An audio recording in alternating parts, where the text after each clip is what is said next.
3 inmates, including the notorious Chardon High School shooter, back behind bars after escaping last night. But how did they get away? And residents living near the prison say it's not the first time they've had to be on high alert.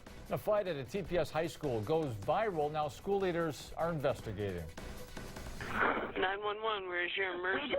We just had a shooting at our school. We need to get out of here. Well, after escaping last night, the teenager convicted in the deadly Chardon High School shooting is behind bars once again.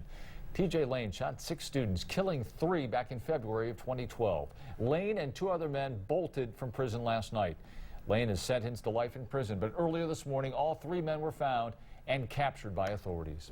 So what did officials at the state prison in Lima know before last night's prison break by 3 inmates, including a teenage killer? Welcome into Action News at 6. I'm Lee Conklin. And I'm Christian Brown, in for Diane Larson tonight. The union that represents corrections officers say there was a prison break warning earlier this week. I-Team reporter Sean Haggerty has that developing part of the story tonight. Sean? Yeah, we've asked for the specific report from the state that talked about that warning. We have not received it yet, but the union that represents the jailers says quicker work with that warning could have made a big difference. I got the recorder on. I got him on video. Could a jailbreak that led to a search that stretched from ground to air have been prevented? It's a question being asked by the OCSEA, the union that represents corrections officers. The group said in a statement Friday that on Wednesday, a day before the escape, union staff at the facility warned DRNC, the Department of Rehabilitation and Corrections, that an escape was being planned.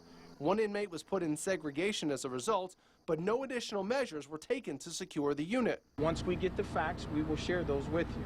I'm not at liberty to do that at this point in time. A corrections department spokeswoman says that incident is not connected to Thursday night's escape, but would not say how.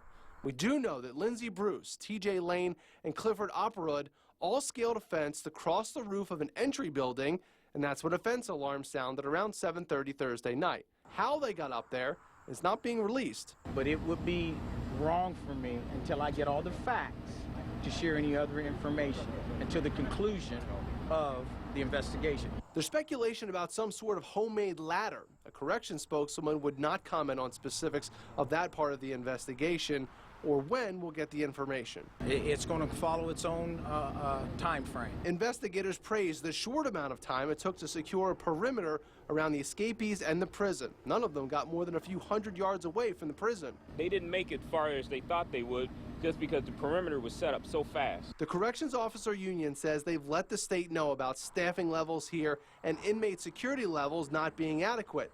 This is a minimum to medium security facility, and 2 of the escapees have murder convictions. So why was someone like Lane convicted of killing 3 high school students in that kind of facility? Well, I'm told by the Department of Corrections that he's listed in something called protective control, which is needed in high-profile cases, and that the prison in Lima houses people like that. It's not clear if the policy will now change. All 3 of these inmates, by the way, have now been transferred to Youngstown. Reporting live, Sean Haggerty, 13 ABC Action News. So here's the timeline. Authorities say the men escaped at 7:40 last night. And 4 minutes later, Lindsey Bruce was caught and never made it out of the complex. TJ Lane was on the loose until 1:20 this morning when he was found in a nearby wooded area. Then at 4:20, Clifford Opperud was apprehended hiding under the boat in the neighborhood. Officials say they didn't make it more than 100 yards from the prison. And when word spread about the prison break last night, those who live nearby were cautioned to lock their doors. Some neighbors have lived across the street from the Allen Oakwood Correctional Facility for decades.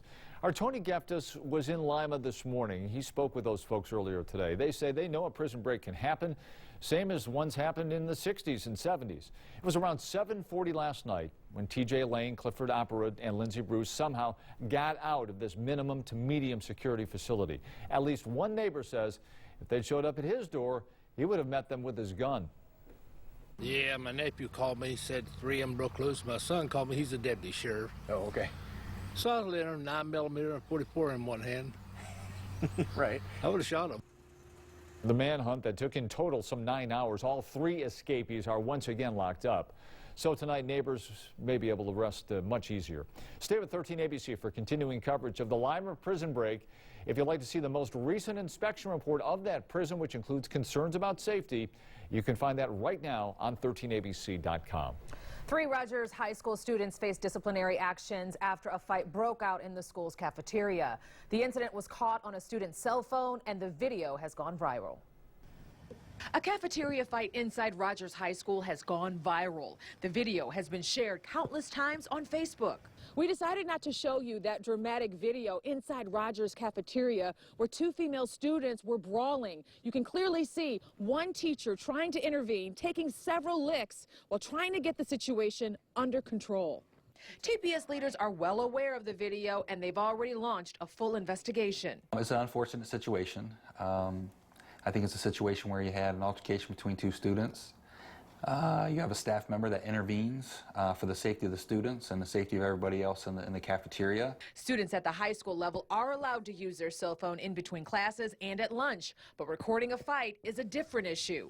The student who taped the fight will also face some sort of disciplinary action, and the students who were fighting. Students that engage into fights and physical assaults will be expelled from school or be taken to an expulsion hearing.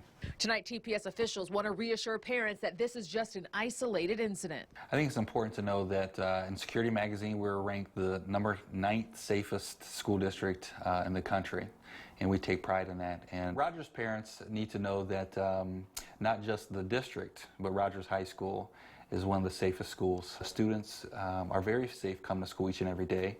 We will look at this situation closely. We will deal with the situation. We'll learn from it, and we'll move forward. And TPS officials say they will continue to review the video to see if anyone else was involved, and if they were, they too will face disciplinary action. School officials got a chance to see how their students and districts are performing. Ohio releasing new report cards today after a delay from the winter school closings. It's the 2nd year of the state's A through F report card system. Letter grades replaced the former 5-tier rating system, but state says and the district say these grades aren't finished yet. They're not complete. Districts will not get an overall letter grade until 2016, giving districts time to adjust to those new learning standards. If you'd like to see how your district performed, right down to the individual schools, we've got it all posted for you on 13abc.com. The Monroe County Sheriff's Office says it tracked down the 3 people who vandalized the Bedford football field. Investigators say a 50-year-old woman, her 16-year-old daughter, and a 17-year-old male could face charges soon. Authorities say the 3 snuck into the stadium and drew a sexually explicit image of a male body part onto the field using weed killer. The suspects told deputies they were trying to copy something they saw on the internet. Repairs are expected to cost thousands of dollars.